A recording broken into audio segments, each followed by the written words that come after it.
There And we I go. had an iPad as well, and that's lost. I can't find it. Is I it? have it lost for about a month. It's just everywhere. It's just like it's fucking. Oh God. So we're going live now. We're here. We're recording live, and this is one of my longest standing. We can't say at our age. You can't say one of my oldest friends because we're not Well, admitting to anything here. yeah, We're yeah. one of my Well, longest standing. we go back to the early days, Dave. We And do. We go back to the beginning for me, definitely, because I remember I was telling people and telling your brother Michael actually this the other day. The thing that Michael remembers, he's one memory of me being out there, but in the the opportunities kids have learning how to play jazz today, we'd nothing like that.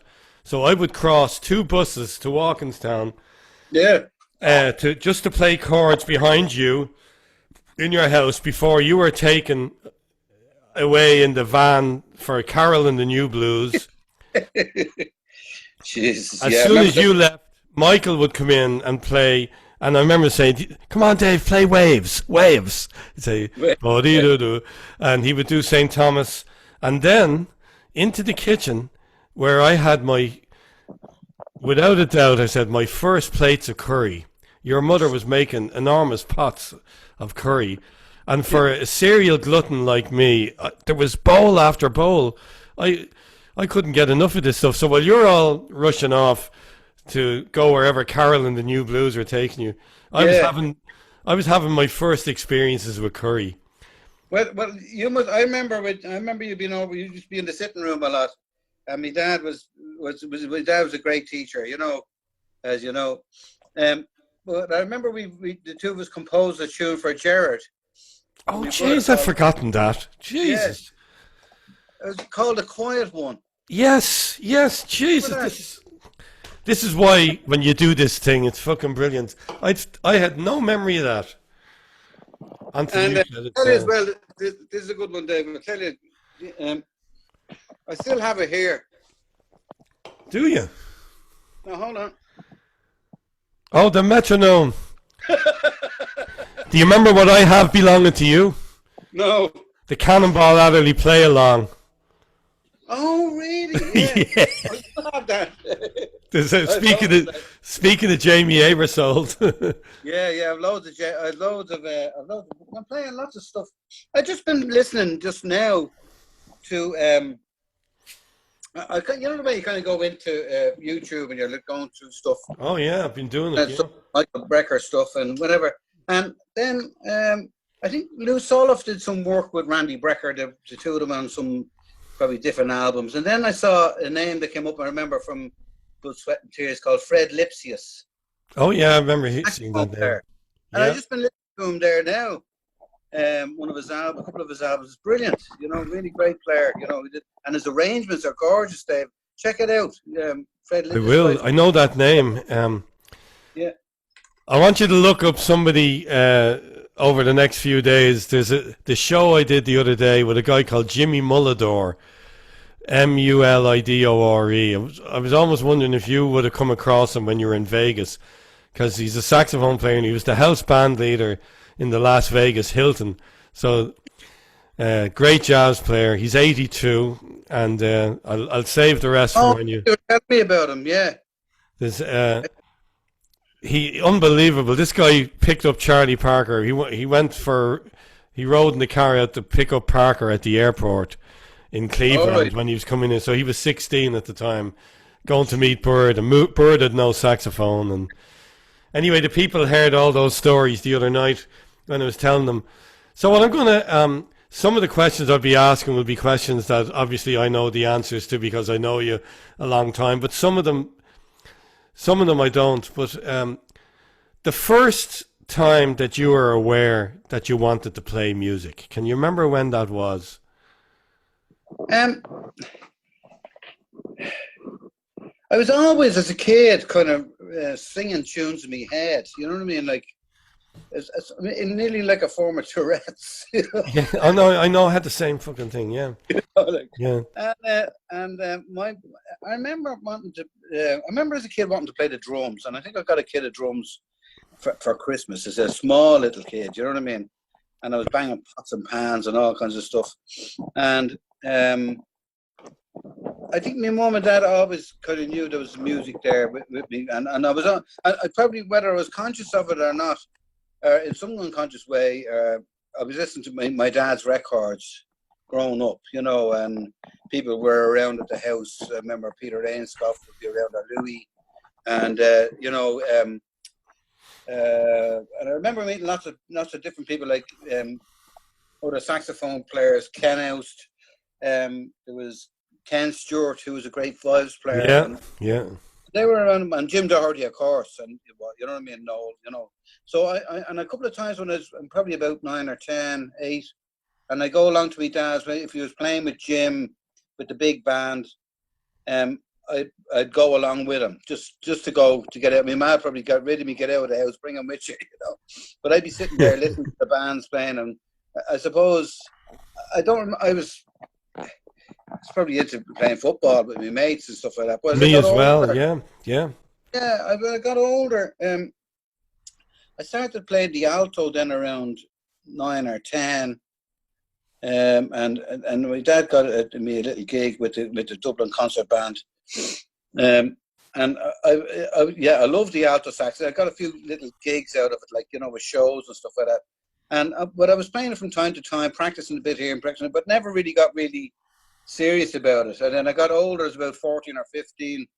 I started listening to rock music and David Bowie, which I still love, and bands around that time. And my dad would be coaxing me to try and listen to this, listen to that guy, listen to Charlie Parker. And I remember vividly, my dad had this little small, and you might remember it as well, Dave, a small little 45 of Charlie Parker. Yeah. And then the Still of the Night was on one side. And I remember hearing that and going, oh my God, I could feel the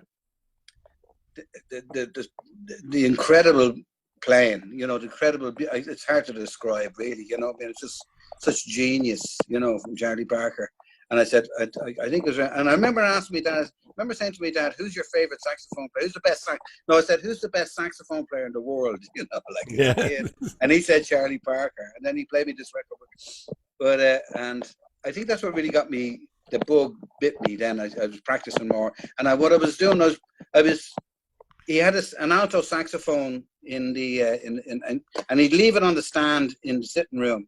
And I'd run in from school or something, whatever like that. I'd go in and blow it, and I'd bust his reed, break the reed on it maybe half the time. I left it lying, or the mouthpiece lying askew, which now I would go crazy if the kids do it today. Yeah. But I could understand. So he, instead of him giving out to me, he kind of encouraged me to how to blow it and stuff like that, And he's a very mild-mannered man, wasn't he? Very soft-spoken. He was, yeah. But I mean, on the very odd occasion he lost it. He'd get angry because you run, He'd you run it. And the only time he did that really was when if you annoyed me mum, if you annoyed me mum to such a state. My dad come back from work, my mum be in tears or at wit's end. My dad go crazy, But anyway, this alto sax, that's what we started playing. And there was records, I remember, there was records by Elvin Jones Trio with Joe Farrell. There was a Bill Evans record. Was it Bill Evans? No, there was Stephen Grappelli. Was it Bill Evans on that Stephen Grappelli album? There was I'm trying to think. I can't think of it right now, but I remember a great Stephen Grappelli album that was my dad had there as well. And gradually, kind of started getting into the music and loving it more, and then practicing more, and going down to Dandelion Market, and I remember playing with the show band, all right. And I remember the yellow bus, was it the yellow van or something like that? And I remember you being in the house and saying, "See, Dave, I have to go. We probably head down to, I don't know, Cork or off to Galway or wherever we were going." Yeah, you could be going anywhere. But any of the money, after paying my mum, I think after money I got, I just went on records, in Mick, what's his name? Mick Fagan's place. Mick Fagan's place, yeah, in the Dandelion Market. And I remember going, he was brilliant. He was so, because he could go into his shop, and Ronan would be in there, Ronan Guilfoyle and Connor, and you know, like all the jazz guys and Brian Dunning, and they'd be in there playing and saying, oh, listen to this guy, listen to that guy, and Mick would play a bit of the record for you, you know, and he was very kind and very good like that, you know, to us all. So, yeah, great. John Donegan there is listening in, and he's saying, "Great to see you, Richie." He said, "We all learned from Mick Fagan." Yeah, that's where I met you, Richie. I think. Yeah. Nice up to hear, John. Yeah, it's a long time that we played together. A long time back. It's great. Yeah. So that's where I would have met you first. Was in Mick Fagan's place, I think. I think you came in one day, and I was talking to you there. Because I can actually remember what I said. Is it true? Ronan Guilfoyle told me you're halfway through Coltrane's solo on Giant Steps. Me? Oh, yeah. No. That's what I said. That's what I said to you when I met you first. Ronan had told me. I got through the first 16 bars of it, and I remember my dad saying, and I still haven't done any further. But I got through the first. I mean, I remember my dad saying, "Okay, I'll give you a $5." I remember that around that time. I'll give you a $5 if you can get off the whole solo, you know. So, but it was which we would have a go. But there was so many great different players that I liked as well. You know, like you know, of course, Charlie Parker and Sonny Rollins and stuff. You know, the main guys, Joe Henderson, and then along came Michael Brecker. We were all very excited and still are about him. You know, so yeah. It was a great time, great crack too, you know. So speaking of Michael Brecker, jumping to years later, he goes down to Kevin Ward to get something fixed with his horn, and Kevin fixed it for him, and Brecker loved him. Of course, in the intervening years, I got to know Randy a bit, but Michael Brecker he came into my gig one night. And Randy was at the gig. They were there. It was upstairs at Jazz Standard. Now, they came into my gig after the gig. They really came to hear downstairs, just to be clear. And but I knew Randy from when we did the thing with Irish music and Lewis Nash. He came to that, and he came to the Zinc Bar to hear Celino. And so I'd gotten to know him. But I said to him, "Is that your brother here as well?" And he goes, "Yeah." And he smiled, "You're a lucky man, O'Rourke," or something like that. He goes, "You don't normally catch the two of us in the same room together." Who said that? Randy did. And I said, so I said to him, "Did you know he was going to be here tonight?" And he said, "No." He said he wasn't going out that much. You know. So whoever they were there to hear was somebody that they came on the same night. And it's probably one of those things, it'd be like you and Michael not planning to meet, but running into one another at a gig. Yeah, that's great. Yeah. The same thing. The Kevin Ward story was, I remember, before the mobile phones and all, and I was at my own phone at home, and I rang and I picked it up and he says, "Hey Richie, it's Kevin here." And "Hey Kevin, how's it going?" He says, I have a fella here, I'm doing a bit of a job on this fella's sax. He's kind of learning. He wants Is that what he said, was it? Yeah, something like that. He's learning. He just wants to play something for you, see if it's all right. You know what do you think of him? And Brecker goes into one of his, and I went, "Oh my God!" And I knew immediately it was Michael Brecker, but he was over doing this some Paul Simon show or something like that. The Simon and Garfunkel reunion tour, yeah. So he was playing for me over the phone, all right. But that's a brilliant connection to have. I've since through doing this, actually, I've met a few guys online by interviewing them that all studied with Dennis Sandoli in Philadelphia, who was the Brecker brothers' teacher, Pat Martino's teacher, Coltrane's teacher. Yeah. I never heard of him now. No. The Granoff School, it was called. I'll have to get you back on one day with Antoine Roney on Wallace's brother, who we just. Oh, great trumpet player, Wallace Roney. Yeah. So he just passed away with the COVID thing recently. He got the Who did what? Wallace did, yeah. He was one of Oh, the first to oh my he got God. underlined. But Antoine, his brother, is a very good friend of mine, actually. And so coming out of that Philadelphia school and all that, he knows a lot about that, Yeah. the whole background thing. But so I'll have to, we'll schedule another day where we'll have a few saxophone players on. Yeah, do please. Yeah, I'd love to be involved with that. Maybe Yeah. get Jimmy Mullador, because I used to do that at the beginning with this. I was trying to introduce people, so I'd have somebody from Ireland, somebody from a friend of mine from Ireland, a friend of mine from New York or wherever, and Yeah, yeah. But I loved your interview with Bill Whelan. It was very good. Yeah, enjoyed that. Yeah. yeah, I suppose it's a bit different when we're musicians. Somebody has said to me, this feels like a green room conversation. That now, obviously, we're not telling them everything, No. but there's some Well, things. yeah, I enjoyed. I remember going over to the States when I was playing with Van there, and I remember I give you a shout. We'd hang out, or if I was over with Mary Coppin, whoever was over with, and I'd sometimes stay in your place. I remember the first time staying in this. You had a basement down in the was a ground floor flat or something like that, and I think it was probably one of the hottest. Oh, Uh, was that on 10th Street? Was it? I think so. It was the It was smallest. a one room place, was it? Yeah, yeah. Oh Jesus, yeah. And I remember sleeping in front of the farm. What was going on? Oh yeah, that was definitely 10th Street. Oh, I don't believe that was. How we Jesus. survived that, I don't know. I'm looking for photographs to bring back some memories for you here now. Um, Yeah. I showed And these. I remember we met this man. He was Louis Belson's. Remember we met Louis Belson? That's right, Dick Abels. Nick Gable. Yeah, lovely man. Was he his arranger or something, or copyist? No, he was his manager. Have a look at this, Richie. Wait till you see this now. I'm going to show you this now. This is a. Hang on, let me get rid of this other one so it's not causing clutter. You're gonna see this photograph here now.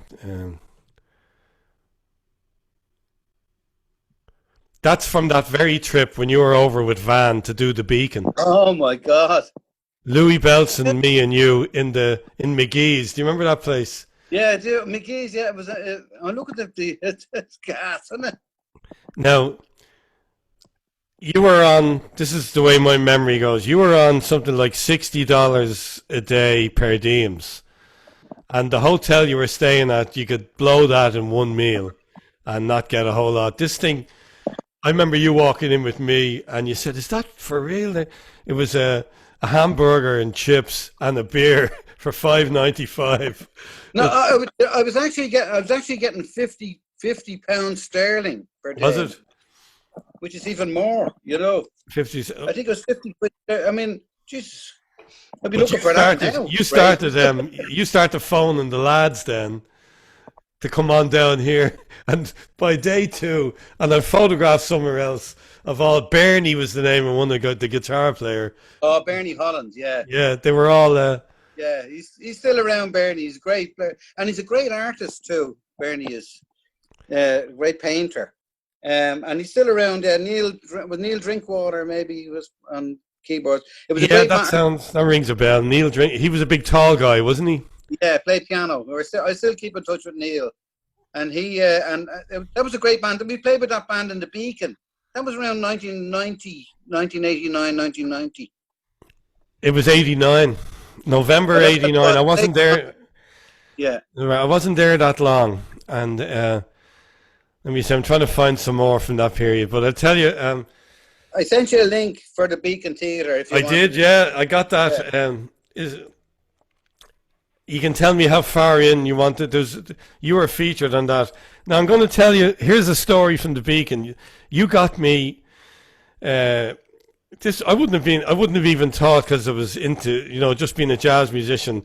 There was no such thing as backstage, because at that stage, the level I was operating on, there was no backstage. We were playing in clubs, Yeah. and you got me 4 tickets with backstage passes for Van, and there was me and a friend of mine from Malahide who had just gotten married, and his missus. So they were all. He was a huge Van Morrison fan, and I'm outside the Beacon, and I hear this guy saying, "Anybody, please! This is my favorite artist, and I'll pay anything for a ticket." Yeah. I walked up to him and I go, "You really big fan, are you?" Because yeah, go now here. There's good news and there's bad news. What do you want first? He goes, "The good news." I said, "I've got a ticket for you." How much? And I said, "Well, that's more good news." He said, "The bad news is you have to fucking sit with us." And I didn't realize till I opened the envelope that you gave me there was backstage passes. So this guy, who we didn't even know, is back. My last view of you that night was going in and grabbing the bottle of Remy Martin from the thing, because I remember I was going, "Jesus, Richie, you're going to get into trouble." And you looked at me, "No, that'll be replaced tomorrow." And you took rider. Yeah, in those days we had a nice big rider of stuff, all right, of goodies. Yeah. It was brilliant. I mean, I remember doing that gig, and the promoter was a guy's name called Ron Delsner. Oh yeah. Delsner. He used to do the Irving Plaza, and that was his place. Yeah, and I remember we played at the last gig, the last tune that we played, that song that we played that night.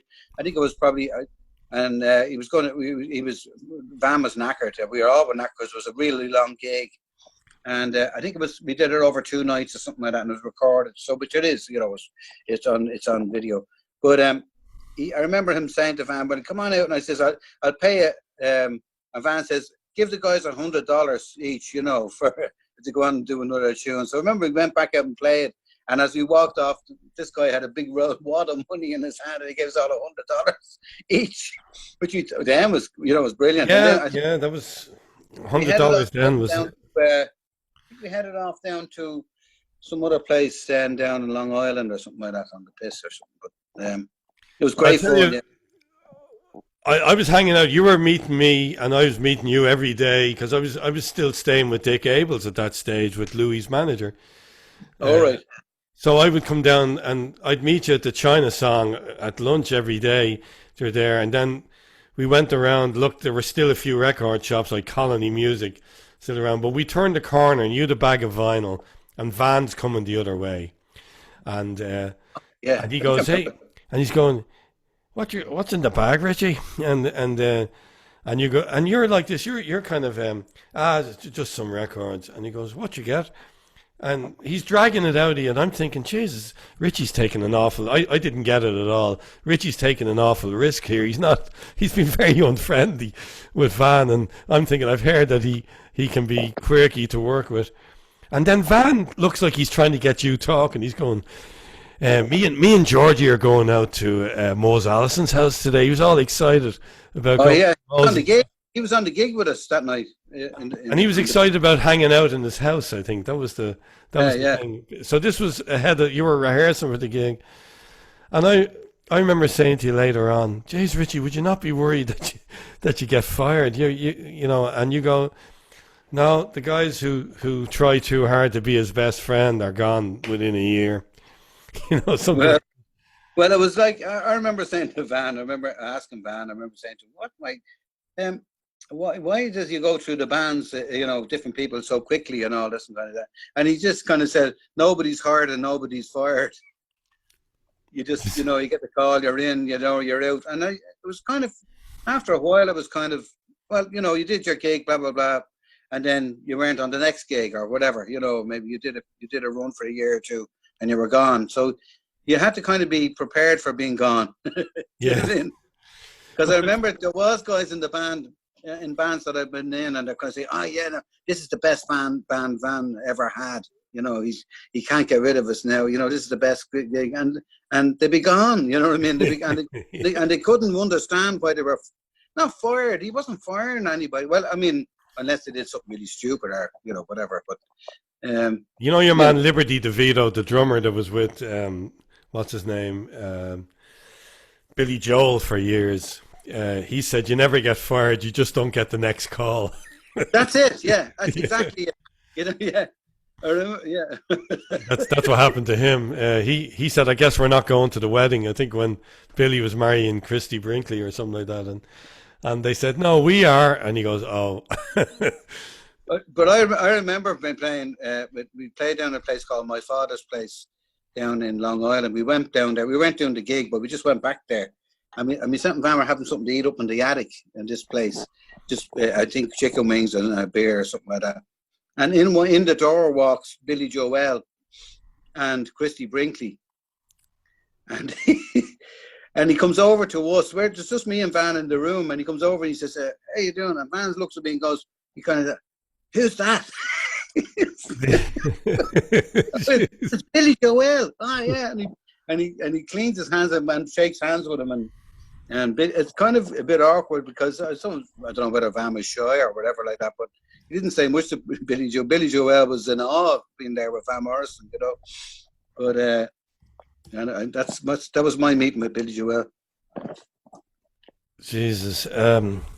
So with Van, this is one of those situations where I kind of remember hearing the story. He first heard you playing in Leeson Street, wasn't it? Well, I was playing with Brian Dunning's group actually. I tell you what, no, it wasn't. I was playing with Brian. I think Keith Donald was on the gig with Brian. It was Brian and Keith couldn't make the gig, so he asked me to play on the gig in Leeson Street, and I was playing on the gig in Leeson Street, and in walked Van with I forget. I think it was what's the piper from the from McDonald Lunny? What was he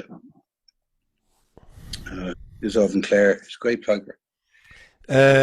From Clare. No, not Davy Spillane, no? Yeah, Davy Spillane, yeah. Davy Spillane. Yeah, Davy Spillane. Yeah, and I remember him sitting at the bar with Davy Spillane, chatting away. And he never came over and spoke to me or anything like that, but they left and whatever. So, I don't know, maybe he heard me there, but I remember getting a call, all right, to go and play with the gig. I think I was down having a pint with a friend of mine. We had no money at all. I think we were sharing a pint down the local and came back, and my mum said, some man, Van Morrison's manager, said he'd call back later. Would you be interested in going for an audition? So, yeah, so I got the audition as it is.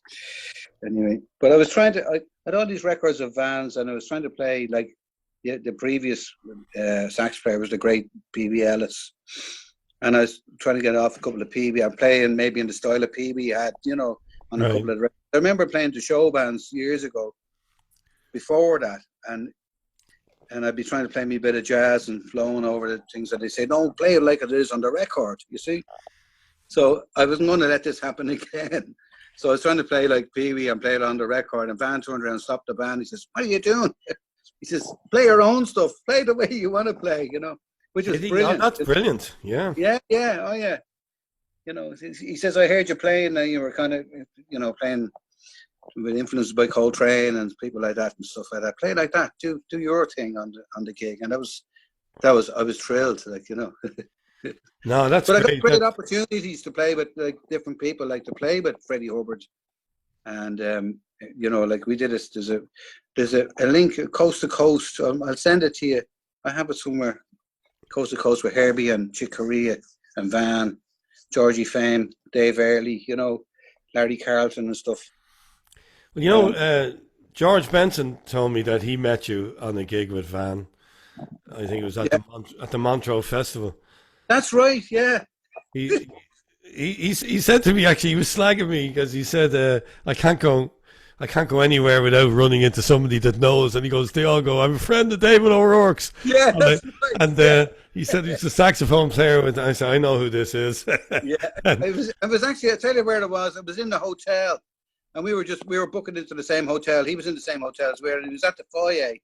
And I had to go because I remember you telling me that you were friends of his, and he was very kind to you and stuff like that. Very much so, and to Hugh as well. Hugh's good friends with him now at this stage, Yeah, I love Joe. I mean that album, Tenderly, is unbelievable, isn't it?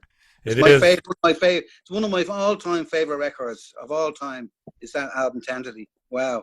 the singing, the playing, everything. It's fantastic. The arrangements too are brilliant on that. Marty Pace's arrangements and George playing on I Could Write a Book. Oh wow! But Stardust, Stardust is amazing. That and McCoy Tyner's playing is beautiful. It so complements George Benson's playing, the whole thing, isn't it? It does. Did Hugh ever tell you how Hugh is still talking to me? I don't know, but Hugh wanted to go in to hear McCoy Tyner playing at Sweet Basil's when it still existed. When he was over, and Hugh used to come over. At one point, it was almost every year, I think, and he'd crash with me, and I'd see him the first night and maybe one or two other nights, but he was off doing his own thing, and I was teaching or whatever. But Hugh, you never had to babysit him or anything. He was gone. Hugh chasing his gnat. Yeah. He was. Pause. I think his gnat was chasing him, but he was out hanging with the musicians. Let's say that's the thing. And this particular night, I said, "Do you want to take it easy tonight and get stuck in tomorrow?" And he goes, no, McCoy Tyner's on the Sweet Basil's. He already had researched it somehow or other, got a Village Voice or something. So I tell him, get on this train, it'll get us there quicker. And the fucking thing goes by the stop.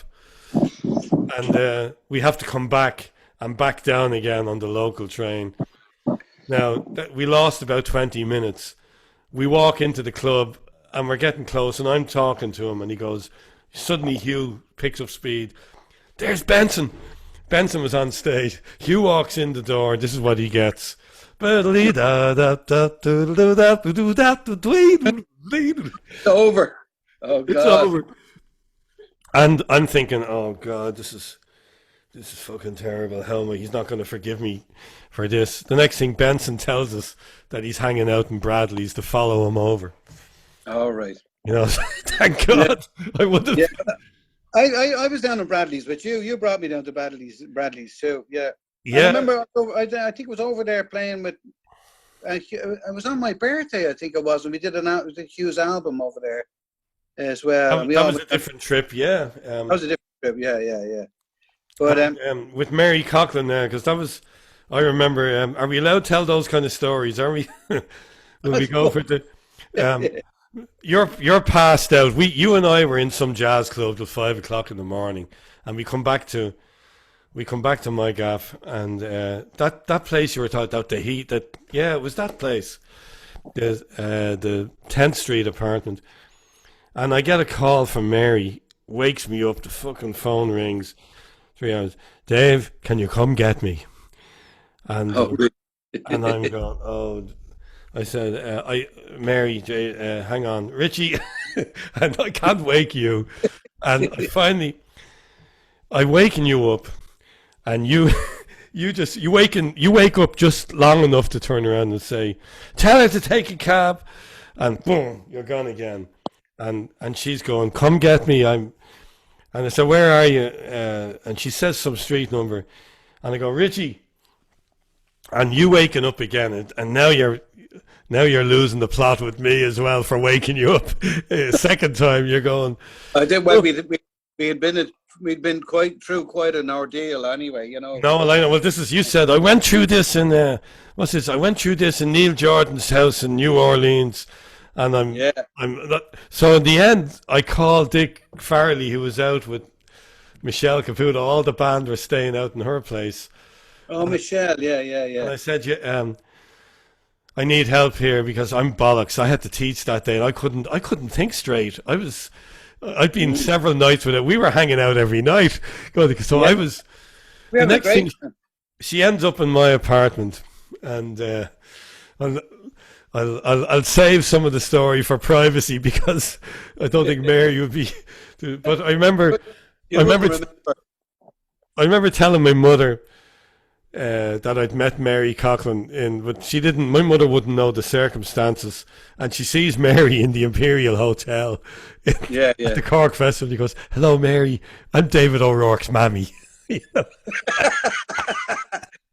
But you know what happened in Neil Jordan's house? Neil was doing a film called Interview with a Vampire. That's the one, yeah. And he was kind of funding our gig, you know, our little tour that we was doing as far as, and Brenda, his wife, was there, Brenda, and it was in New Orleans. But I remember by the time we were supposed to play in a club called Tipitina's, and by the time we got there, we were all so exhausted and pissed off with everything, you know. Thank God Mary's is not drinking anymore, and so it's great. But it was an ordeal then. And I remember us all sitting around the pool. It was kind of an outdoor pool, and it was so hot. It was like, you know, Leonard, it was very very humid. We were roasting. We just had this long drive, and we got up and we all sitting around the pool. It was me, Dick Farley, Paul Moore, Robbie Casserly, and we were so pissed off with Mary as well because of the whole thing. And she came out and she sat by the pool, you see. And there's these little steps into the pool. And she started chatting away and she started sliding into the pool. And she was got into the water and she was kind of struggling to get out. And I said to her, Mary, just pretend it's vodka. And Dick Farley picks up a big, huge kid's rubber ring, and he throws it in after, and he says, "There's a slice of a lemon."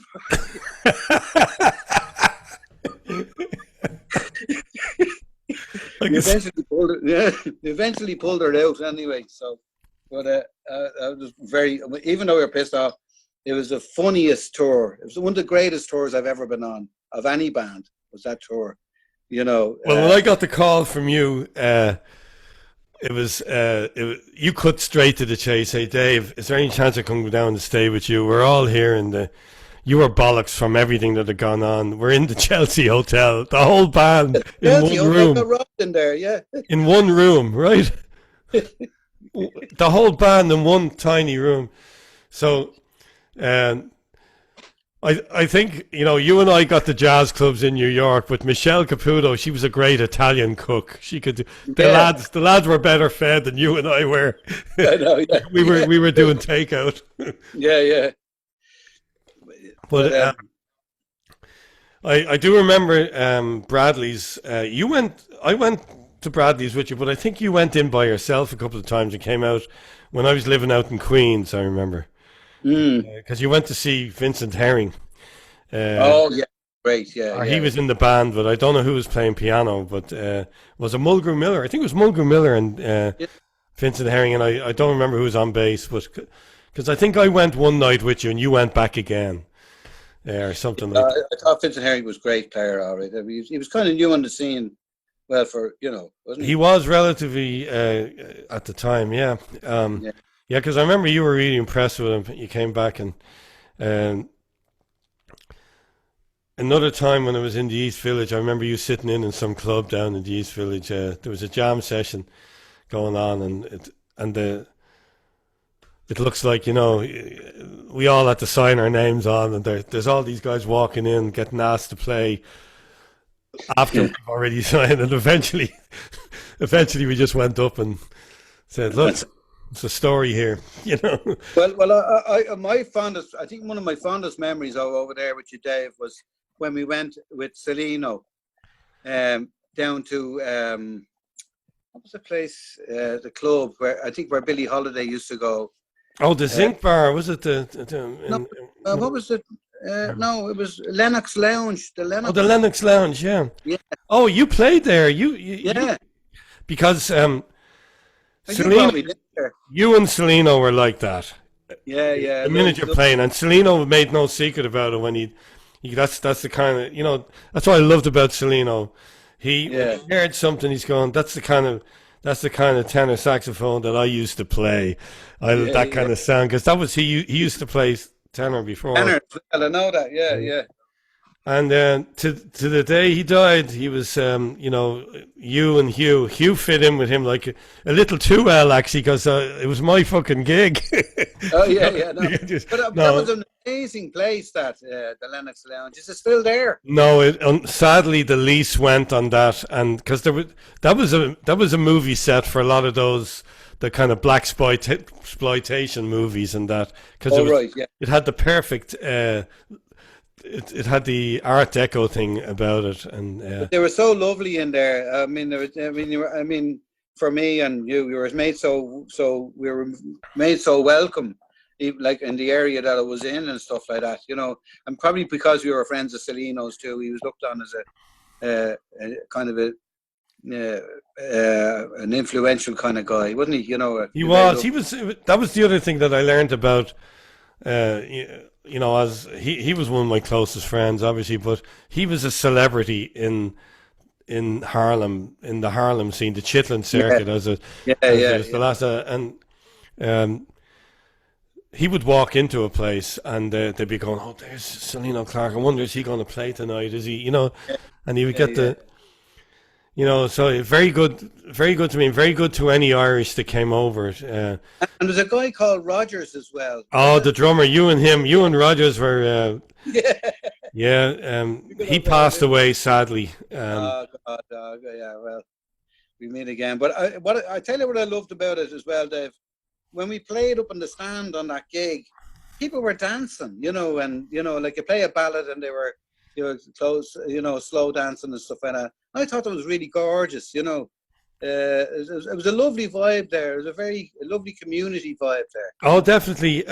When my parents were ill, they used to walk right up on the stage when I'm playing, and I remember one old timer coming up, "Hey David, how's your parents doing?" And I'm in the middle of a solo, and I you sound like you're chewing cotton when you're trying to talk and play it. Yeah. And the fun. Yeah, sorry, go on. So I just said to your man, they're doing great, thank you. And the guy still, he goes, "We're praying for them in our church on Sunday." Celino looks back from the organ, he goes, "I got it, brother." And he takes over, and I'm now having a full-on conversation. I remember thinking, the formality of the stage wasn't there. That where people go, "Oh, don't disturb the artist, don't disturb." Yeah. They'd walk up and just start chatting to you. That's what I was just going to say. I mean, all those records we listened to, like with the Charlie Parker records we listened to as a kid, and you could hear, the live gigs from the old Dial records. I still have them here.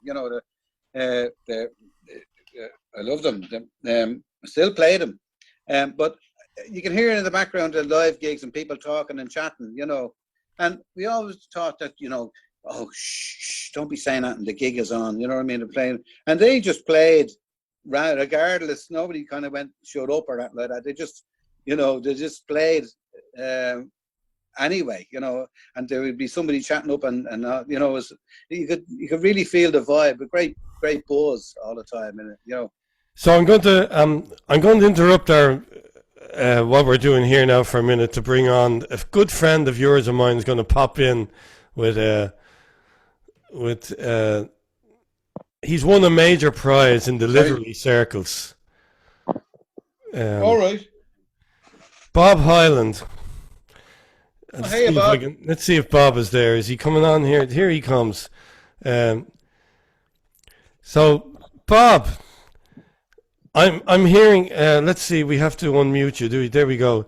I'm hearing rumors through the literary circles here in the United States that, just to explain to everyone, the Washington Post every year selects one word that now they've broken with this tradition because of the amount of talent that emerged, but they usually select one word that's going to be added to the dictionary, and which makes it an official word to be used even in a country like the United States, where there's debates over whether it is English that they're speaking over here or not. But they're doing their best to catch up to the rest of the world, and they're recognizing there is evolution in language, and there's a new word. And Bob was selected for the last I heard there was 5 words. Now there might have been more. Is this true? Well, I'll put it this way. I cannot. I'm like George Washington. I cannot tell a lie. I don't know if I'm actually in the running for the Washington Post, but inspired by the Washington Post, I've been wasting, maybe wasting, I don't know, some of my time during the COVID breakdown, the lockdown, by looking for alternative definitions of some existing words and trying to come up with other ones as well. Now, there's a few words that are already existing. For instance, we all know the word arsenic. Well, now it has another meaning as well. Arsenic is a consequence of shaving your backside.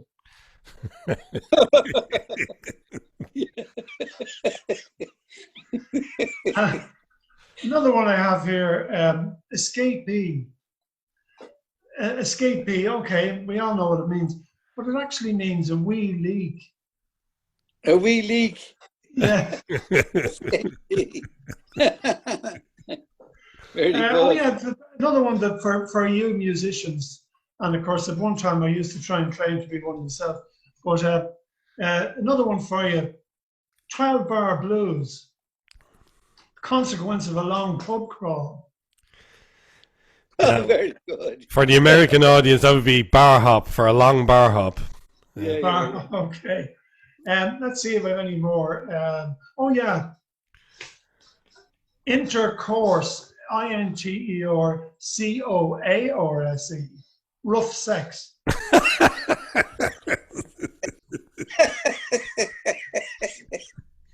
And another one, FOURNICATION, fornication, when you've two couples doing.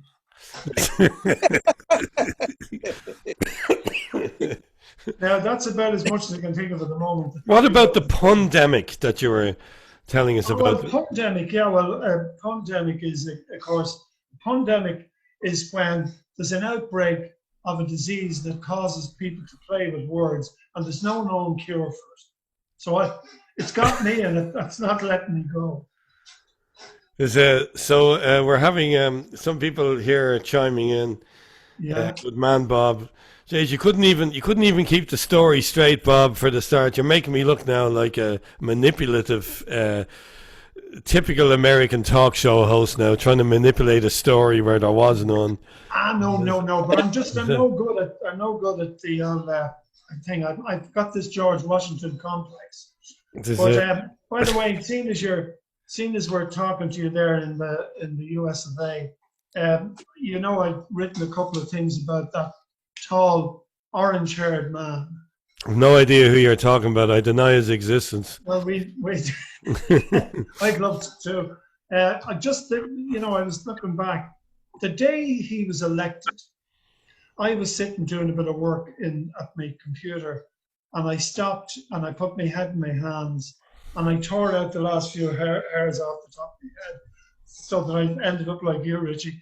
And I wrote these words: a man with orange hair and an adolescent mind, and thoughts which seem to come forth in the main from his behind, has got the biggest job on earth. The deal is now being signed. The bull is in the china shop, and now we're flying blind. Good. That's great. Anyway, this is the follow-up now. This is the follow-up. This was lately. He's a liar, a cheat, with a mind that's a dump. How I'd love to apply my size 10 to his rump. He's a boastful buffoon. He's a walking cartoon. You all know who I mean. It's that shit Donald Trump. Oops, I said the dreaded words. DT. I've got the DTs. So I'm going to give you a live on the air challenge now.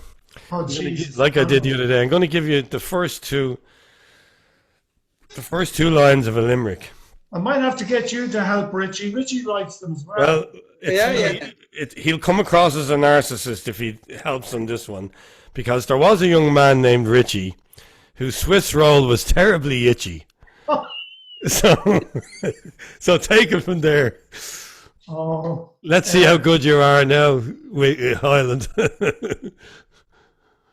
Well, let's see when he'll come up. There was a young. Yeah, I know.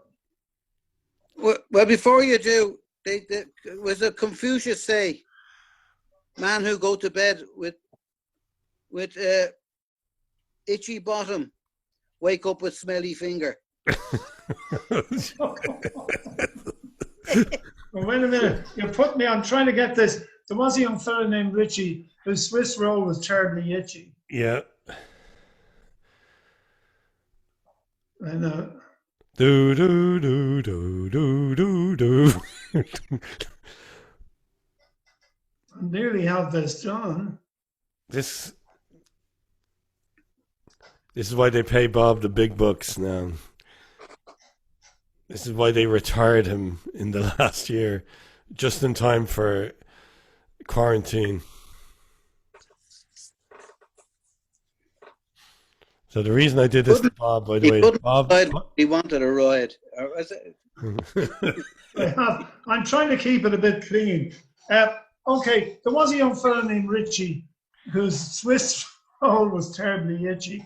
When playing a solo, he tried to play real low, but his fingers became much too twitchy.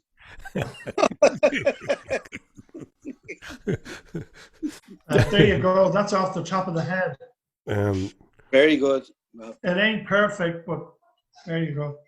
Richie. I thought you were going to say because of quarantine he was stuck inside, which made it extremely difficult to get a ride. And then whatever the last... You're not scamming too well here. The scams you. Have to get made it difficult to hide. Well, here's one, Richie. Well, which, I was saying, Bob. You could have written this one because it's to do with maybe with a sax player. The best lover I've had on reflection was a jazz-loving blonde-haired confection. Be it night time or morn, I found that my horn really blended with her rhythm section. myself and what they say, myself and the missus are quarantining, we're self-isolating. She's in one room and I'm in the other. And there's nothing wrong with us. But did you get the one last week where a fella says, he says, no sport on telly, lockdown, no sport on the telly. I started talking to the wife. She seems very nice. It's great. It's terrible, isn't it? Oh, there's awful ones. So will we go to a little bit of music from the van gig, Richie? Will we do that? Yeah. Well, nice. I think the first track that's on it was on. Did I send you the? You did. This is the video from the Beacon. Yeah, there's one. What was it? What's the track? I think I sent it to you there. Hang on, I'm trying to find it. I have it here now, I think, yeah. Let's see. This is just the start of it, yeah. Let me see. I'll bring this over now. We'll be able to see this and hear it. And let me see. New York City, welcome to the one and only Van Morrison.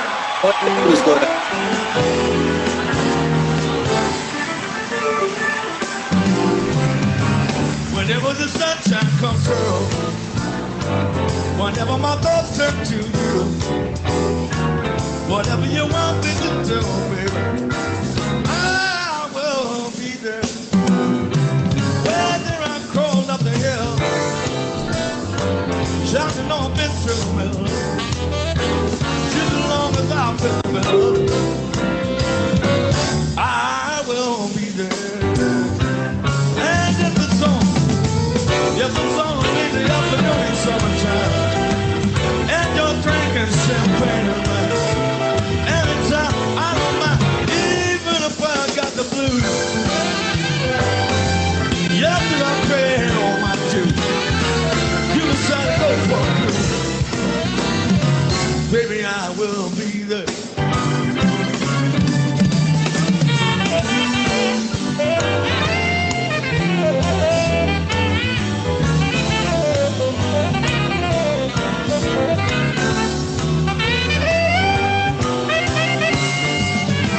If it's on lazy afternoon in summertime, and you're drinking champagne wine, anytime, I don't mind, even if I got the blues. After I'm paying all my dues, you decide to go for a cruise. Grab my razor, get my suitcase, get my toothbrush, get my hose, get my underwear. Oh, baby, I will be there.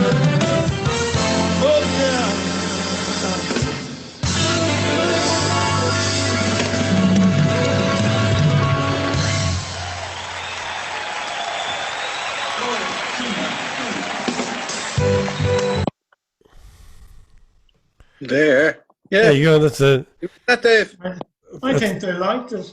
I was at that gig, thanks to Richie. You were smoking, Richie. You were smoking. Smoking. Yeah, I was smoking the wrong stuff. And we if you heard a little bit of it there, Bob, earlier on, like the place we were going to, Louis Belson happened to be in town doing something, and of course I was staying with his manager, so we're having lunch with him probably 2 or 3 days in a row there.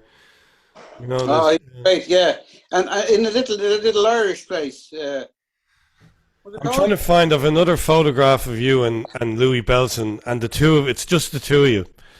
Oh, I know the one. Yeah, And you're in deep conversation. You're both sideways to the camera. Is that the one? I've seen that before.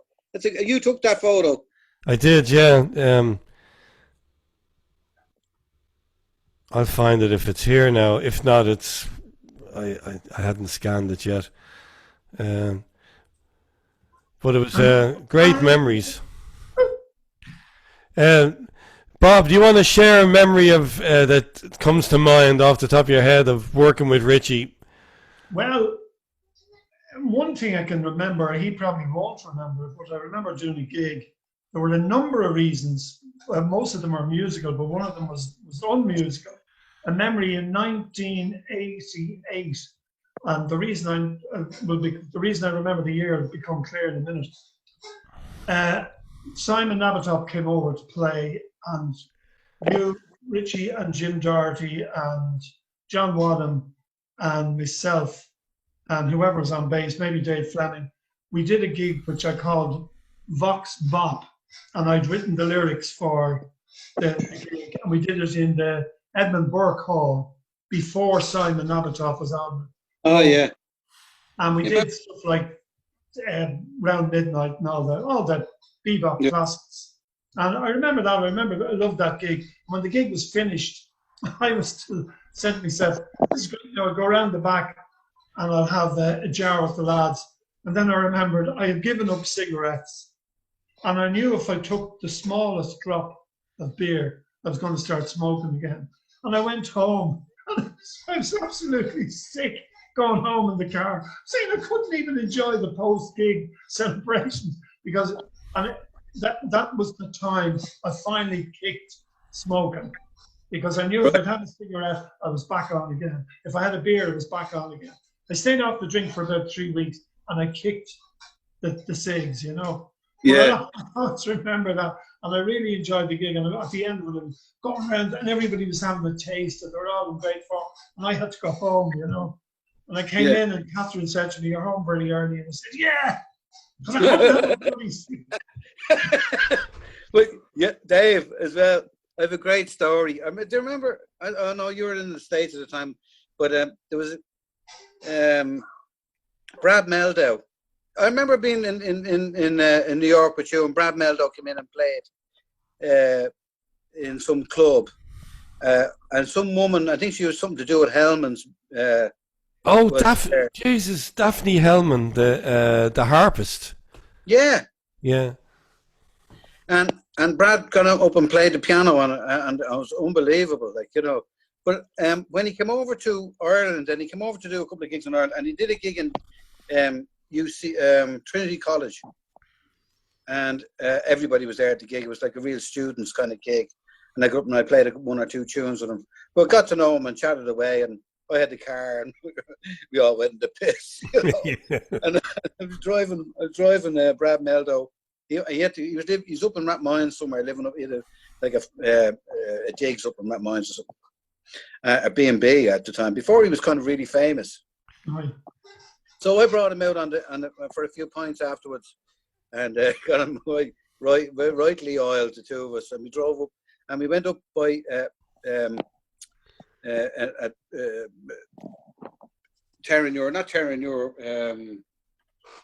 Temple Oak. No, yeah, but near the cop station there in Rathmines, you know, on the corner. Yeah. And across from it was a really brilliant Mazzoni's, where they did pizzas and they did all kinds of, different dishes, and it was gorgeous. And it's a place to go on the way back, you know. So I went in there, and we went in there, and we ordered, I don't know, meatballs and all kinds of stuff and pizzas. But when he got it back into the car, and we were eating in the car, we were pissed. And he looked around and he says, "Hey man, where's my pizza gone?" I said, "Oh jeez, I don't know. Maybe we forgot it or something like that, you know." "No, I'm sure I had it here, you know." So I says, "Oh, I don't know where it is." So anyway, he says, "I forget about it." So we drove up to his digs. He says, we drive along, and he says, "Oh yeah, I'm here. This house here." I said, "Well, great to meet you, Brad. It's fantastic. Hope we meet again. Thanks for coming over to Dublin and all." He says, "Thanks for taking me out and had a great time, blah, blah." I said, "Good luck." And he got out of the car and he walked up to the digs, and there was stuck to his arse was the pizza.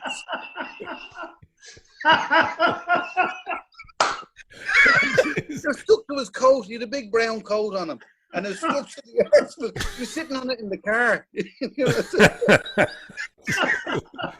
That's brilliant. That's my memory of that meltdown. And you could say, Dave, he was a pizza work.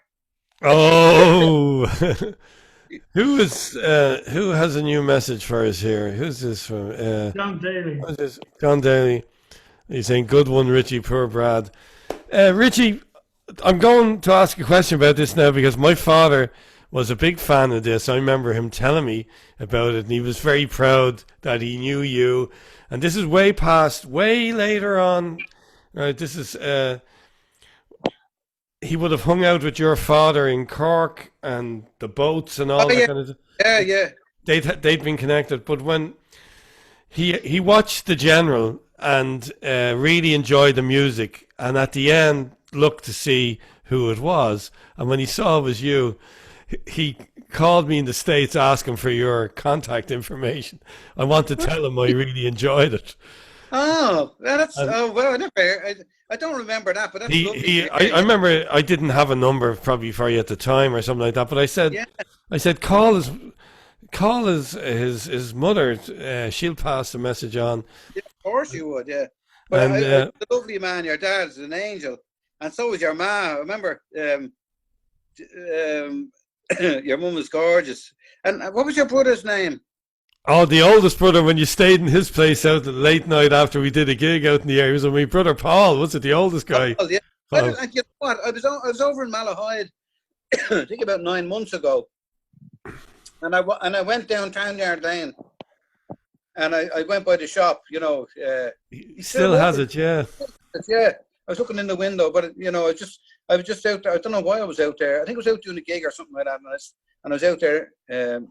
I got out there early, which is unusual for me. But and I was in. I remember going by the shop. Still there. So it's good memories, all right. Ah, yeah.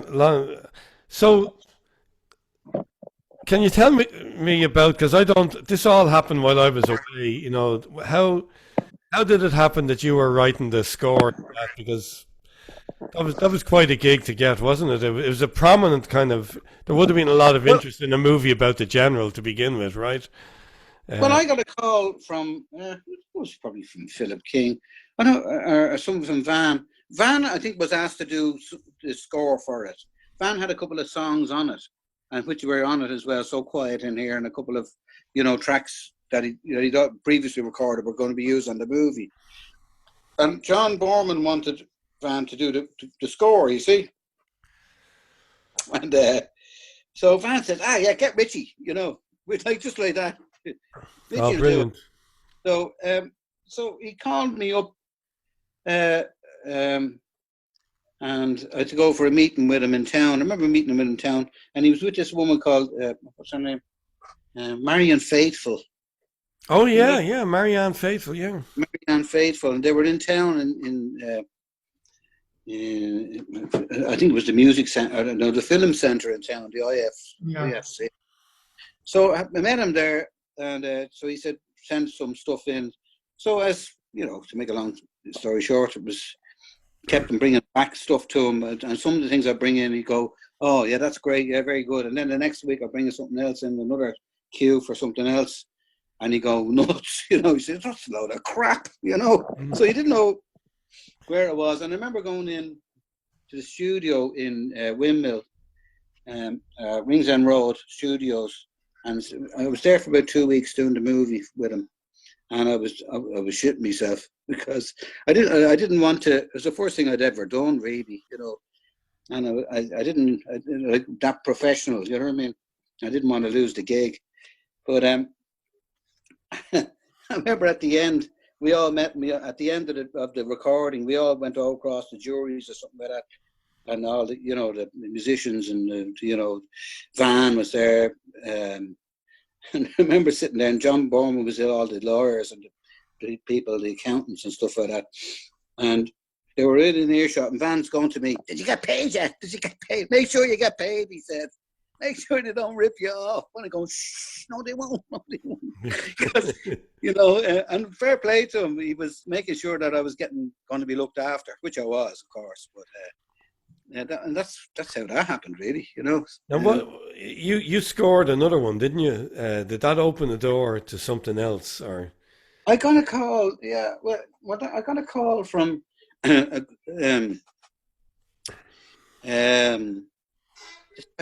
from Simeon Films, and Simeon Films to do this other thing, and it was what's her name? Liz Hurley ran this. It was her company. And I told her to call you when me and her were out that night. Yeah. Don't tell Hugh Grant. And I nearly got this guy. Some other guy got the job. It came down to me, and the other guy got it, but. I wasn't too miffed about not getting the gig. I was more miffed about not meeting Liz Hurley. Yeah. Yeah. But I got a few things since then. Like things to do with film, and I did a couple of things, but nothing big. But I what happened was I found when I was doing it, it's a lot of work, kind of you have to talk a lot of bullshit and to get into the. Richie, may I interrupt? I watched a film about 3-4 months ago. I'm trying to think of the name of it, and you did the music, and it was about a farmer and he killed this guy. Do you remember that?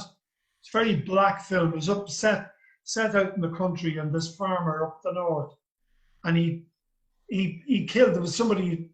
They attacked him, and he ended up getting the better of them, and he killed them. And he went after the rest of the gang.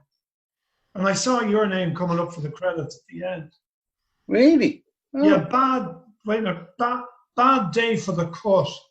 Was that it? Oh. Yeah. I don't remember. That's a long time back. That. Jesus, I don't know. Anyway, I only saw it recently, but I mean, it probably goes back about 5 or 6 years. Yeah, I bet. Thanks. Yeah. Wow. I did a couple of things for different people, and I did a lot of documentaries when I was with Sinead, O'Brien, Peter's daughter. Yeah, yeah. She made a few documentaries for Noel Pearson, and we made documentaries about the, like about Bram Stoker and Luke Kelly. She won a couple of awards for Luke Kelly, but that was great. I did a lot of stuff on that, incidental music on that, which was great. It was very and the Bram Stoker one is very good. So, but it's you have to go in and talk to the directors and come back and forward. You never know where you kind of are a lot of the times. It's not like going up and doing a gig and this is what we're going to do and boom. It's a different animal altogether, really. But someone told me that even at the upper level. Martin Scorsese threw out Elmer Bernstein's score for The Gangs of New York. Really? And gave it to somebody else, and it was the last thing that Elmer Bernstein wrote before he died. So, right. And then usually what happens is somebody leaks it out. Then you're breaking up, Dave. Somebody leaks it out. Then they release it, and you're able to hear after the fact, and then somebody else puts the movie together with. I don't know how they do it. It's like the way they're leaking stuff from Abbey Road now, from the Beatles years, the individual tracks and all that kind of stuff. Yeah, yeah. But my one shot, I never got to score any kind of film, and I always wanted to do it with the way I do the orchestral thing and all that. Yeah, you've been great at that, all that orchestral stuff, David. In, You know, in more recent years, I've done it, but the only chance I had, uh, I'm a huge boxing fan, and they were doing doing a lot of documentaries on HBO about boxers, and they were using jazz scores for a lot of yeah. them. So they decided to do one on a guy who I really was a big fan of, Larry Holmes, and Oh yeah, they gave me footage and everything to get me into the footage yeah. that wasn't being used, that they were going to edit from, of Larry Holmes sparring with Ali and sparring with Joe Frazier, preparing for Ali, Really? as a young guy, and then stuff that wasn't used, and when they were kings, and the next thing the plug got pulled and the whole thing, and I was all ready, It's, Oh, that would have been great. Yeah. but on Friday I'm going to be interviewing a guy who I actually used to watch fight in the early '80s, Ray Boom Boom Mancini. He's coming on here. Oh, that's right. Yeah, yeah. He's Was that? connecting in via Joe D'Onofrio. Pat Martino's manager has Yeah. he's been connecting me in, but no, I never got to do. I'd love to score a film and have it win an Oscar, and then I can give my kids the money and say, go and do it your way now. It's I know. Well, the general did. The general, I think, it won the Palme d'Or in Cannes. Anyway, the general did. It's it's on every. So in a way, it's great, yeah, because it's done and dusted, and it'll always be there for me. You know what I mean? it's there, yeah. People know that you did it, and you know, um, Yeah, Richie, you Yeah. don't get repeats though. Oh, I but do. the Yeah. general. Oh, you do? Well, you could make a Yeah. prequel. You could make a prequel where you could say the corporal, or the Oh, you do. That's great. You get repeats on, do you? Oh, I get royalties from it. Yeah. Oh, lovely. Oh, Last great. 20 years, yeah. It's good. So You're making money when you're asleep. Yeah, it's great. so a couple of kind of quick rapid fire questions now, Richie. A couple of rapid fire questions. You can narrow it to three, but favorite artist to work with from any genre that you've worked with to date. Well, it's got to be Van. Definitely. Loved But, working with Van, yeah. yeah, it was great. Amazing musicians that you would never have. Maybe I got to play with Joe Henderson. I remember playing in. I think we got to Montreux, and I'd been raving to Van about Freddie Hubbard and Joe Henderson and all the guys, because that's what I was listening to. And Van, yeah, I was playing him records and all, because Van generally loves jazz, a great jazz lover, and his parents had a record shop in Belfast too, so, and so we're in Montreux, and I'm in the hotel, I'm up in the bed, I'm knackered, having a glass of shandy, and watching the telly. And next the phone rings, and it's Van on the phone. He says, "Wait," and he says, "Hi, Van." He says, "Yeah, we're going down for a rehearsal with Freddie Hubbard, and Joe Henderson's going to join us." And I started laughing on the phone, thinking this is a spoof, it's a wind up, And he got really thick. He started shouting down the phone, I'm after getting him on. I'm after getting him on the show to play support to me because of you," he says. That's very nice of him that he did that, isn't it? Yeah, so we went down and we had a sound check with them, and then we did our gig, and then they came on it, and I have it on tape.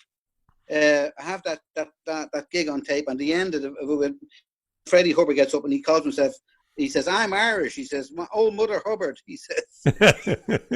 and Joe Henderson, and I think it's all of Joe Henderson. Joe Henderson was such a lovely man, a real gentleman, and Van had this little Fender Rhodes on the gig. And I'm playing away, and what happened was our band started playing the blues, the Heathrow Shuffle that Van wrote, and we started off Jerome Rimson, and there was in our group Kenny Craddock, and next I'm playing away. Next I hear Kenny's gone off, and Freddie Hubbard's band joins in, you see, and it's like next I hear the Rhodes playing, and I turn around and it's Michel Petrucciani playing the Rhodes. Oh, Jesus. Yeah, Jesus. and it's Buster Williams and Billy Hart on drums. And it was incredible. Like, you know, I mean, just to be part of that. That's what I'm saying, Dave. Just he was amazing to play with, because the gigs were so exciting, and it just, even like the way he sang and played and the vibe he had on stage, it was always very exciting. You know, you were never boring, I can tell you that. So, yeah, definitely Van. Your first weekend with him, you had to come from that to play with me at the Cork Jazz Festival, and the first gig I think I had. I remember you arriving in straight from the airport. Oh, is that the gig we got? Is that the gig we got we got the award for? We got the award for. There's the cutout there still. Yeah. I have it there somewhere as well. Now, this is the best part of this was I remember you coming in, and you know, people forget this part now, but in those days you were given a fee and you had to find your own hotel out of it in Cork, and of course the fee, the union, the Fed negotiated the rate on what it would normally cost, but not on a holiday weekend where they jacked it up. So, you know, unless you were lucky enough to know about the Glenveera, which I wouldn't have in those days, that was the early part of Cork. We were Glenveera. we were you know, you were looking for somewhere to stay. So what do you call them? Oh my God. So Richie arrives in, and he's in great form and big smiles for everything. The wad was depping for somebody helping us out, and Richie comes into the pub we're playing in and says, I remember him looking at Ronan and goes, "What hotel are we staying in?" And Ronan looks up like this, "You're not with fucking Van Morrison now." Do you remember that? I remember. And that was your first weekend with Van Morrison, you know. But you were in a limo going around the Champs-Élysées with him, weren't you? Yeah, well, Bob Dylan and Carlos Santana. Are you allowed to tell that story? Are you? I'm saying, it's a funny kind of story. We did this gig in some big festival outside Paris, and the story goes, me and Archie McLean were in London the night before, and we had I think we had too much to drink, a lot to drink, and I said, you know, kind of to Archie, right, if I wake up first, I'll wake you up. And if you wake up first, you wake me up. So none of us woke up. And Archie got a call from Paul Charles, who was Van's manager, screaming down the phone, saying that we're dead late. And there's only one flight out of London to Paris. And that's at 2 o'clock or something, or 12 o'clock or something like that, the next flight. And that was the last flight of that day. And we had a gig that night. And it was with Van and Bob Dylan in front of, like, I think 90,000 people were at it or something like that. Some crazy big thing. festival, Huge. And we were going to miss it. So me sat and Artie opened the cab out to the airport, and we got to the airport dying and freaking out, you know, because it definitely would have lost our gig, you know. And I was only 6 months into the gig at the time. And next we see Van sitting there, and Van's waving at us, "Come over, come over." And we had a coffee with him, and he says, "What's wrong with you? You're all itchy." He says, "Mommy, go and get the flight." And we weren't on the flight. We weren't on the flight, you know. But Van went off anyway. So so I think Paul Charles, what he did, he bought a few people off the flight. Do you know what I mean? Paid a fortune. So me and Archie got on the flight eventually. But when we got there, we were late, and so we met the band. And Van went ahead, and Van had this huge big limousine for himself, you know, like 4 motorbike outriders and all that kind of stuff, you know. But he walked straight past the guy who had the card out to go, you know, this is the limo. And he got a cab. He got a cab to the gig, to the hotel, the Grand Hotel or whatever it was. But we saw the guy, so we said, "Where are the Van Morrison? Yeah, we're the Van Morrison band, you know." And we all, about 5 or 6, 7 of us piled into this big black limousine. You know, the old Mercedes limousines, the big stretch limo. The old 70s limousines. And we're in that, and we got 4 outriders, cops on the bikes going off up to the hotel. So we went and did a gig anyway. And Carlos Santana was on the gig. And he came over to me, and he finished his gig, and he came over and he says, "What did you think of me?" He says to me. What did you think of me? You know, Carlos did he? Yeah. I said, "Oh yeah, it's grand. We only saw a little bit at the end of it, you know." "Yeah, you were great." One of them. Anyway, after the gig, we jumped back to the limo with Van and stuff like that, and Bob Dylan was around, and it was a big hullabaloo, and back to the hotel. But it was a great crack. Now I have to say, you know, Richie, will you tell the story you told me about your dad's pal? Remember the lad who used to struggle with the English language, and he used to get them all wrong, the malapropisms, remember? And remember, you told me about the time you did a charity gig, and he was introducing you, and the week before, you'd been blown and slain with Bob Dylan. Oh, well, yeah, I was after playing. I don't think it was that gig, but I was somewhere in Van. I think it was actually, I don't know where it was. It was up. It was only that back the day before or something like that. Go on, tell the story. You were in England or something like that. But Mick, who's a lovely guy, great friend of mine, passed on now, God love him. But he's very funny, and he was a great MC for this little charity we did with my dad coming up to Christmas. And he'd be on the stage, and he had a big cowboy hat, and he'd be MC, and he said, "And now, ladies and gentlemen, we have Richie Buckley after coming all the way from Cork after been playing with the Bob Dylan band." The Bob Dylan band. The Bob Dylan band, and he's going to play one of his own composites called "Away in a Manger." But it's very funny. One of his own composites. That's brilliant. You had so many of those. What about when he went to Arlington Cemetery? Oh yeah. He used to take his wife to go over and see their daughter over in America, and they were in Arlington Cemetery, and he was telling me Dad down having a few pints and telling me Dad and his mates down in the pub, and they'd be all winking at one another waiting for it to come, you know, and because they'd be it's so funny they'd have to run to the jacks, you know. But he says, "Oh, we were away, we happened to miss it away. Went to Arlington Cemetery, and it was absolutely amazing there, brilliant, you know, President Kennedy's grave and all that, and all the flames and all the writing on the wall." And he says, "But it was unbelievable." He says, "Crawling with CIA." He said. Bus conductors everywhere. Yeah, crawling with CIA.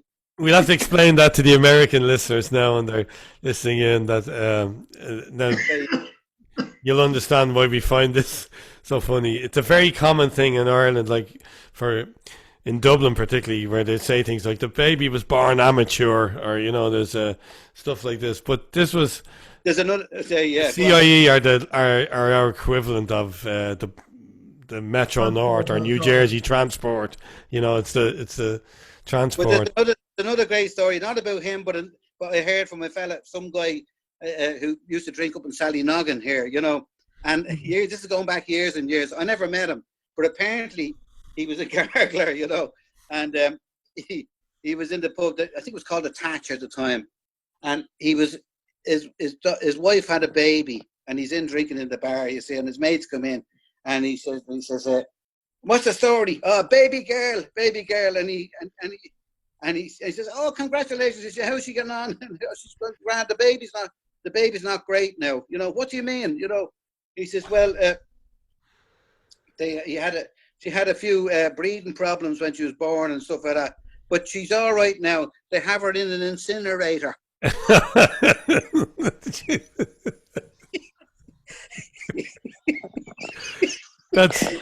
That's exactly what you'd hear now with the. She's in an incinerator.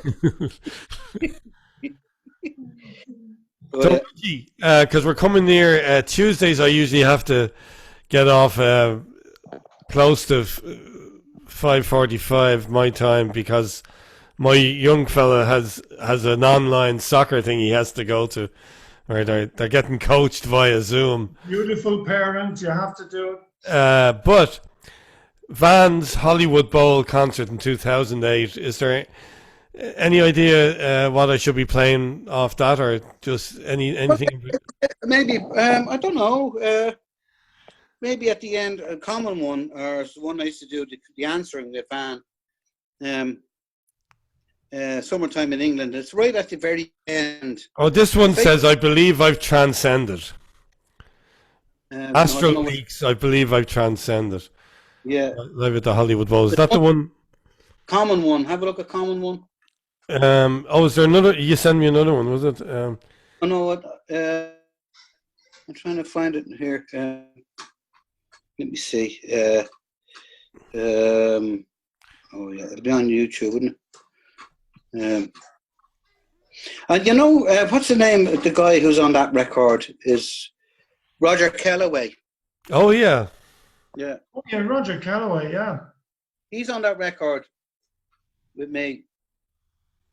And the bass player who, I forget what his name is now. Get a real-time bird's eye view of your projects.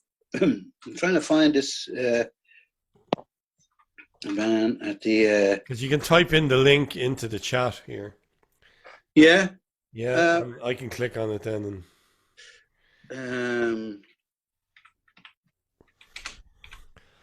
The Hollywood Bowl, yeah. The Hollywood Bowl. While Richie's looking for that, earlier on, now I misrepresented here. I was lying through my eye teeth as I tried to present Bob Hyland with an award that doesn't exist.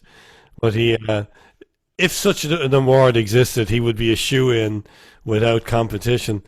But he agreed to come on tonight and jump in. And so thanks for doing that, Bob. Great to see you. Always a pleasure, Dave. It's great to see you. We've Yeah, had a few chats recently, but it's great to see Send it to you, Dave. You can even send it via email, and it'll come through quickly enough. Yeah, yeah. And There's when you were talking about the Glenveera, or we were talking about, John Donegan says, "Happy days. The Glenveera was originally a nursing home where I was born." Well, my grandfather was born around the corner.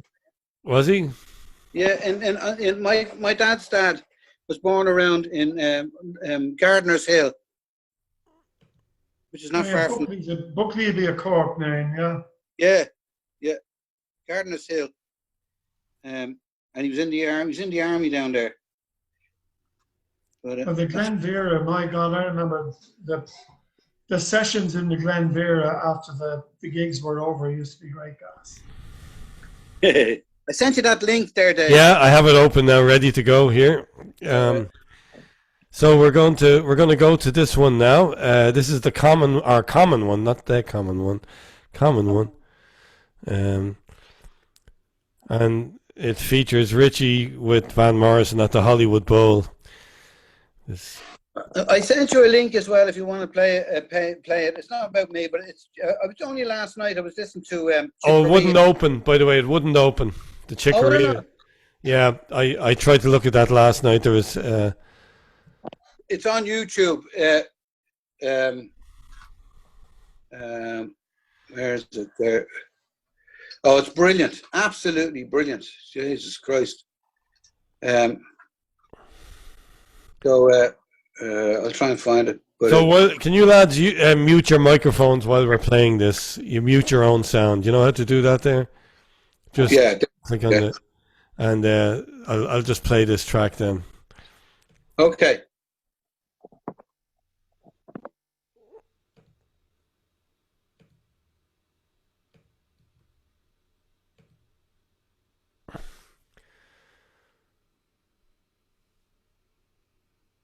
Oh, Jesus.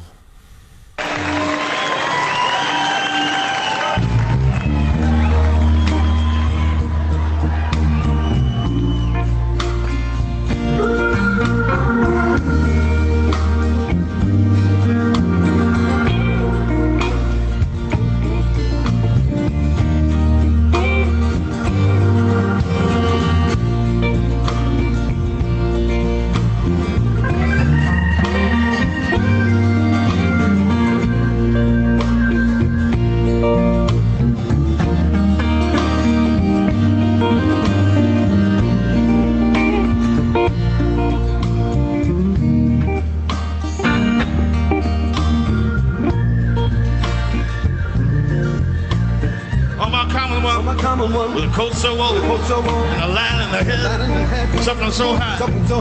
Take a walk with me, Mother region. margarita. Let's take a look.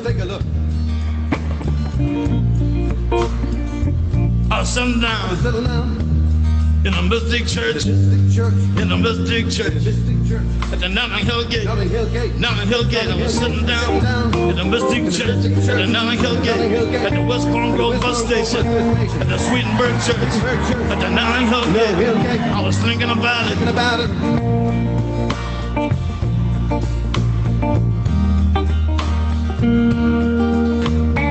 I'll take you out. Get you in my car. Gonna go for a long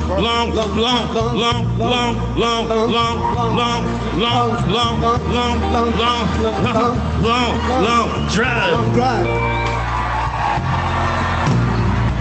Take you down to a town called Paradise. Maybe we can be free. We're gonna drink that wine. Gonna jump for joy. In a town called Paradise. Gonna squeeze you tight.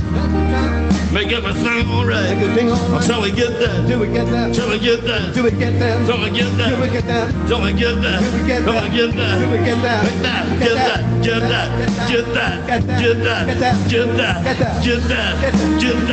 Get that. Get that. Squealing feeling. Squealing feeling. Squealing feeling. Squealing feeling.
Feel of silence in a mystic church.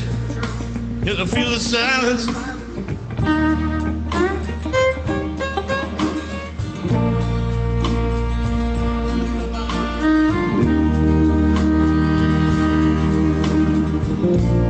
a feel of silence in the mystic church. In the brotherhood of the light. In the Notting Hill Gate. Feel the silence in a mystic church, in the brotherhood of the light.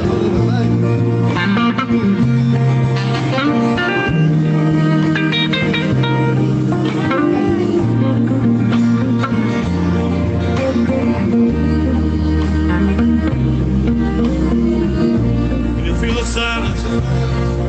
Can you feel the silence? Can you feel the silence? Mystic church. Can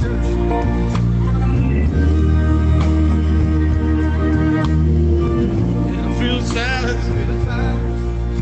Can I feel the silence? In the mystic church.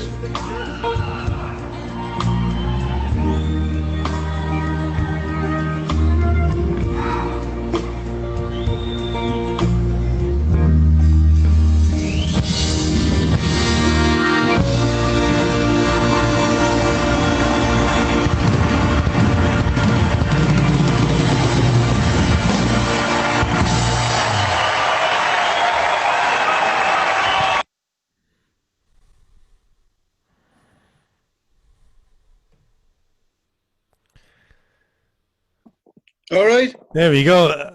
Fantastic. You're bleeding parrot. Yeah, yeah. Parrot, yeah. That's what this fella said. He said, what was the most unusual? What was it? I had roast parrot for dinner. Was it? It kept repeating on me. So we're at the, Richie, we'll have to do a part two. I had a feeling this because you and I go back far too long to be able to get one of these out in one sessions, but But the one who went over first, didn't you? what's that? You were the one who went over first. He was the trailblazer. Yeah, you were. Yeah, yeah. So, and what was the fella's name? Played piano. Finton is How was he doing? he's doing grand. I was talking to him. When was it? 2 or 3 nights ago. I was talking to him. The Finton Marsalis was it? Larry, I know what Larry Willis used to call him Finton Kelly because it was Winton Kelly, wasn't it? Great. Larry just passed away. He just Oh, he was before a great Christmas. player. I love Larry Willis. Yeah. Yeah. He played with Blood, Sweat and Tears as well. I think. That's didn't he? right. Yeah. Yeah, in very early on.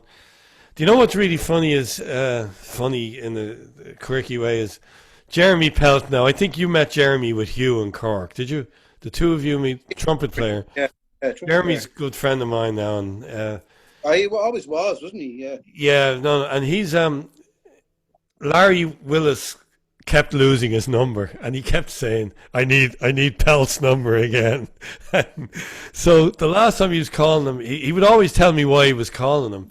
Larry kept in touch through the years, so he said, "I want to do some of the stuff from Heavy Blue again," which is an album he did when I first met him in the early 90s. So I forget what it was I was calling Jeremy for, but he says, "Here, somebody wants to talk to you." And it was Larry. And they were in between takes, and Larry was chatting away to me about a whole bunch of stuff. And what you don't know, that's the last time I spoke to him. If Pelt hadn't called me at that moment that he was there, because it ended up being the last album he did. He recorded, it just came out 2 days ago, I think. Oh, and how did he die? What's that? How did he go? Like, how did he die? It said it was complicated. Like, I just assumed, because he had cancer, actually, the prostate thing, but that got sorted. It was complications, it said, due to or related to diabetes, I think it was.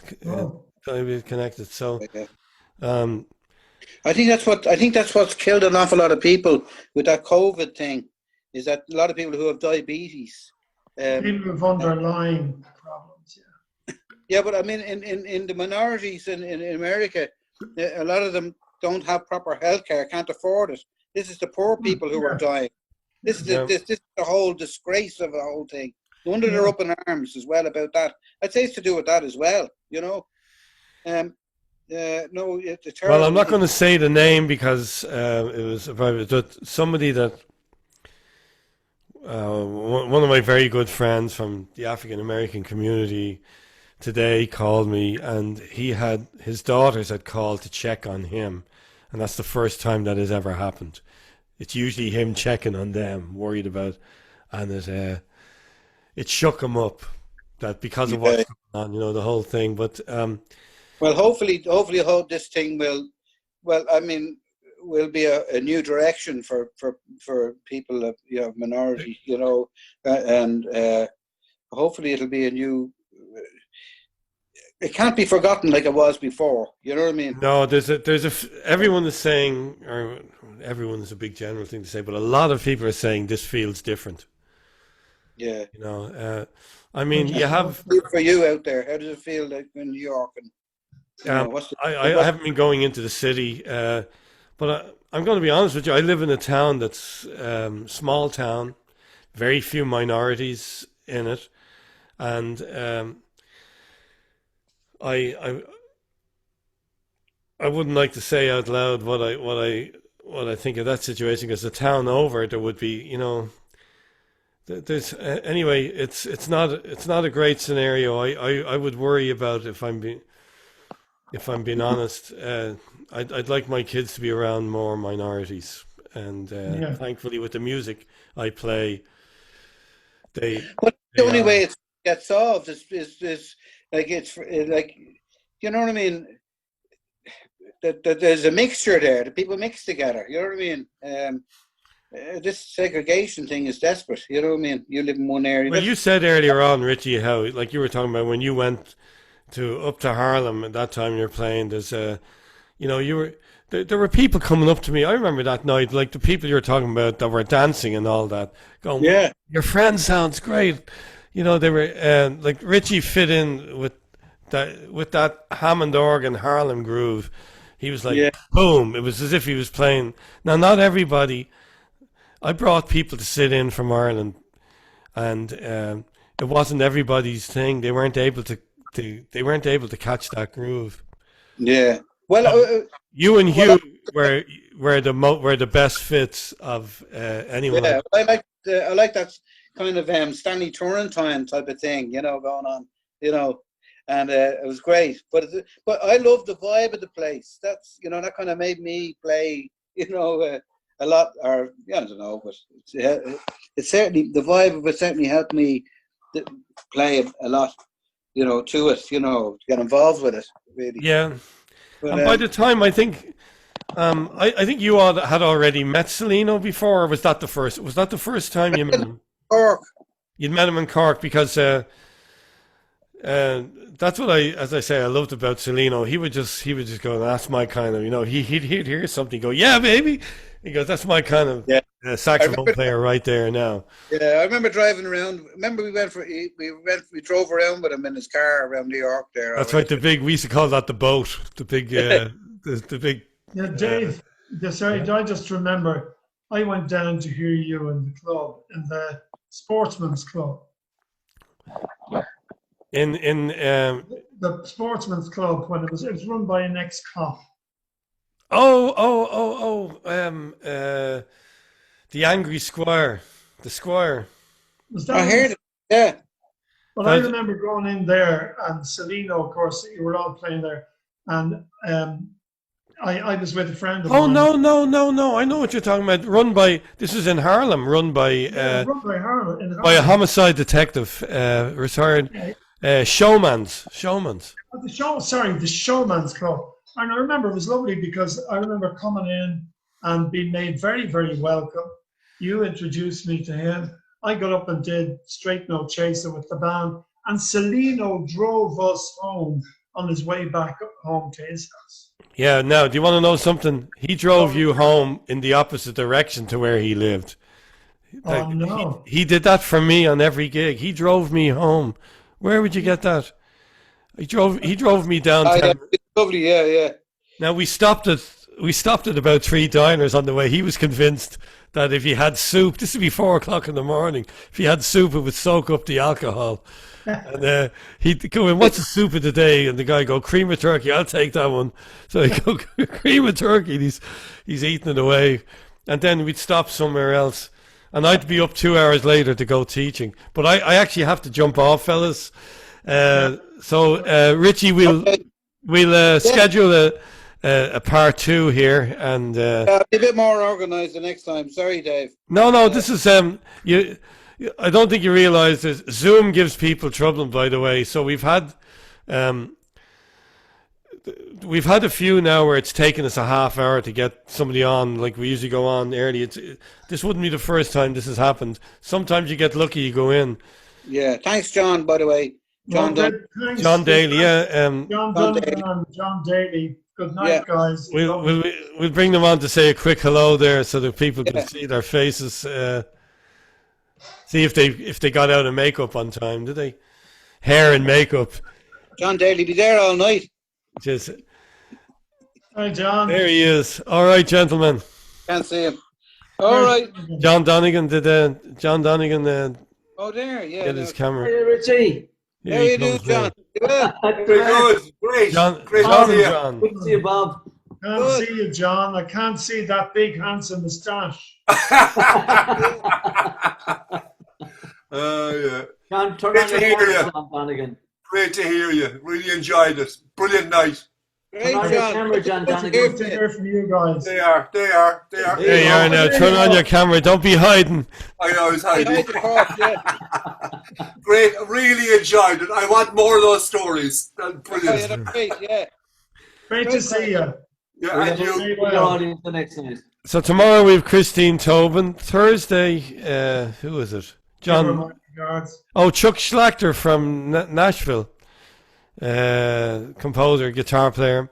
And Friday is Boom Boom, John. Ray Boom Boom Mancini. This, Yeah, baby. I'll have to look into it, all right. That's great. Dave, you're a star. Thanks a million. This is brilliant, Richie. We're only scratching the surface with you. We gotta get you back because we didn't even get close to, you know. Yeah. We need to go all the way back to the pot of curry and take it from there again. You know. And my mum, I'll tell my mum I was talking to. She'd be delighted to hear. Say hello to Pam. She's Yeah, wonderful. please do, because John Donegan claims he had a plate of that curry as well. Definitely. She loved Dave. Yeah, she loved Dave. She loved having you Richie, over. give my regards to Pam as well, will you? Yeah, we all, everyone loved your mother, loves your mother. We're going. So, gentlemen, I'll end that there, and great to see you, Richie, and great to see everyone else. Great to see you, Dave. Say hi to your kids and all. Bye. I will do. Cheers.